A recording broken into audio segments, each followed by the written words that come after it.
Mesdemoiselles, messieurs, bonjour. Bonjour. L'exposition dont va vous parler maintenant Thomas Hervé pour démarrer ce bloc-notes culturel fait partie des plus intéressantes parmi celles qui sont organisées en ce moment dans le cadre de la commémoration du centenaire de la Première Guerre mondiale. Il y en a eu beaucoup. Celle-là est assez originale.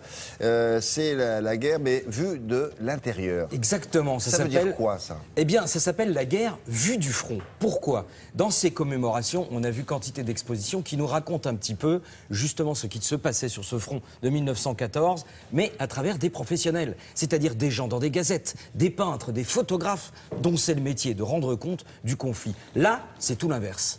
C'est-à-dire que c'est le conflit, mais vu des soldats. Alors, certains soldats se sont mis à décrire leur conflit. Alors, déjà, première question, quelle est la différence entre les images qui sont produites de l'intérieur par les soldats et les images qui sont produites par les professionnels? On va jouer dans la visite guidée un petit jeu. On vous présente des œuvres, il va falloir repérer qui fait quoi. Et deuxième question, est-ce que ça n'avait pas d'influence sur finalement des images qui pouvaient sortir mais qui n'étaient pas contrôlées, qui étaient des images très sensibles puisque ces gens étaient au contact du front, donc vous voyez les armes. Des images, mais comment le soldat, le malheureux déjà dans sa tranchée et qui souffrait pas mal, il se prenait un pruneau sans arrêt. Et que vous dites des images, qu'est-ce qu'il avait? Il écrivait, oui, d'accord. Mais non, parce qu'en fait, effectivement, vous le savez, dans la Grande Guerre, ça va très très vite au départ, mais ensuite, dans les guerres de tranchées, il y a l'attente. Ouais. Cette attente interminable. On ne sait plus comment les occuper, les soldats. On est obligé, vous le verrez dans l'exposition, d'inventer des armes très curieuses qui n'ont aucune utilité, si ce n'est celle d'occuper nos soldats qui, dans les tranchées, n'avaient rien d'autre à faire que de justement faire des croquis, des peintures, des schémas. C'est ça que vous appelez les images, alors. Exactement, ce sont des images. Et c'est d'ailleurs la question que vous posez est très très intéressante parce que sur quel support est-ce qu'il... Non, mais c'est la question qu'on peut se poser. Non, c'est pas qu'on peut, c'est la question. Je vous ai Voilà, c'est ça. La question est très intéressante. Non, mais ils vont pas... Ce que je voulais dire par là, c'est qu'ils vont pas sortir un grand chevalet ou alors une chambre noire avec... Voilà, effectivement, vous avez raison, on est sur le front. Donc comment faisait-il et sur quel support surtout travaillait-il? C'est les réponses à toutes ces questions que vous allez découvrir dans la visite guidée.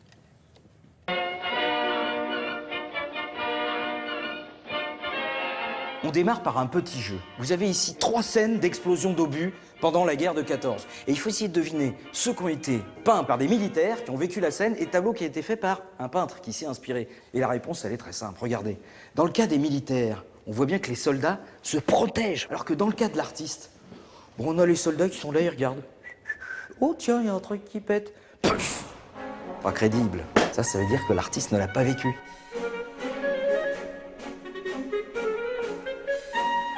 Dans cette exposition, vous allez découvrir des visions, parfois des visions d'artistes. Alors vous dites, bon, c'est du lard, c'est du cochon, c'est inventé, c'est la vérité. Par exemple, le soldat dans sa tranchée, là, qui ressemble à Dark Vador, l'artiste, il s'est un peu lâché, hein, parce que, bon, le casque, admettons, le masque à gaz, bon, enfin là, le truc, la cuirasse Dark Vador, c'est peut-être un petit peu poussé. Eh bien, pas du tout. C'est la Sarpenpanzer, autrement appelé le homard. Sauf que là, attention, c'est pas Omar m'a tué, non.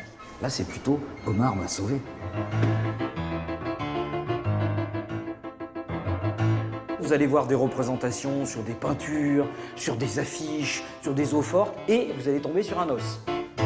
En l'occurrence, une omoplate de cheval. Voilà, alors les Allemands représentaient une scène d'assaut, 1914, on voit bien les zouaves qui attaquent. Et c'est un mémorial, parce qu'au dos de l'os, il y a le nom de tous les soldats allemands qui sont morts pendant l'assaut. C'est fait par des gars qui ont souffert. Ah bah là, on peut vraiment dire que c'est une boucherie. Sans os, non, si, avec un os, justement.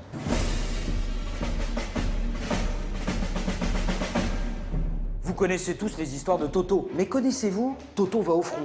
Toto dans les tranchées, Toto tire un boulet de canon. Eh bien voici Toto.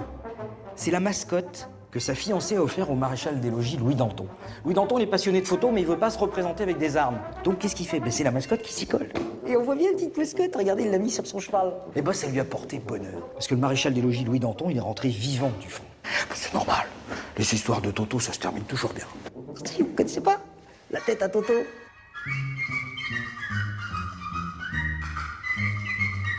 Et pour terminer, le fusil périscope. Parce que quand vous sortez de la tranchée, pouf, vous pouviez prendre une bastos. Avec un fusil normal, vous êtes obligé d'être à vue, tandis que là, vous étiez caché. Vous regardez dans le miroir qui vous permet d'observer l'ennemi sans être vu. Le fusil, il est là-haut. Alors dans la réalité, ça n'a pas vraiment fonctionné, mais ça servait à maintenir nos soldats dans une vigilance. Pour pas qu'ils s'endorment et pour pas qu'ils perdent le moral. Et ça a joué grandement. Et puis en plus, c'était un petit peu l'ancêtre du jeu vidéo, puisqu'ils avaient un miroir, ils regardaient. Enfin, l'ancêtre du jeu vidéo, à ceci près que dans celui-là, vous n'avez qu'une seule vie. le fusil à tirer dans les coins, célèbre aussi. Exactement.